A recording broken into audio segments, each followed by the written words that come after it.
வாங்க உறவுகளே, நாணயங்கள் என்பது வணிக பொருள் மட்டும் இல்லைங்க. அது ஒரு நாட்டோட வரலாறு, சிறப்பு அம்சங்களை பத்தி தெரிஞ்சுக்க உதவுதுங்க. இந்த நாணயங்கள்ல பாரத தேச தலைவர்கள், மன்னர்கள், வரலாற்று சின்னங்கள் எல்லாம் இடம்பெற்றிருப்பது பொது வழக்கமா இருந்து வந்தாலும், ஒரு வெளிநாட்டவருடைய உருவம் பொறிச்சிருக்குன்னு சொன்னா அது அதிசயம் தானேங்க. அந்த வெளிநாட்டவர் தானே கேக்குறீங்க? தொடர்ந்து வீடியோ ஸ்கிப் பண்ணாம பாருங்க.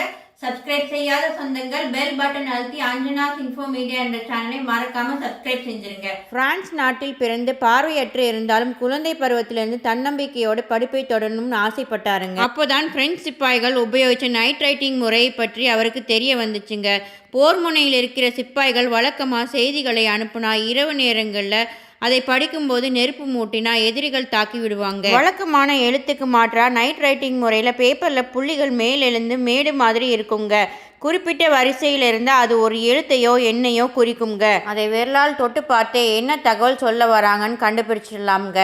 இந்த நைட் ரைட்டிங் முறையை பயன்படுத்தி திரு லூயி பிரெயில் உருவாக்குனது தான் பிரெயில் ரைட்டிங் சிஸ்டம்ங்க. லூயி பிரெயில் அவர்களை நினைவு கூறும் விதமாக ரிசர்வ் பேங்க் ஆஃப் இந்தியா வெளியிட்ட 2 ரூபாய் நாணயங்கள் அவருடைய பெயரும் முகமும் பொறிச்சிருக்குங்க. இந்த காணொலி உங்களுக்கு பிடிச்சிருந்தா லைக் பண்ணுங்க, ஷேர் பண்ணுங்க, கமெண்ட் பண்ணுங்க.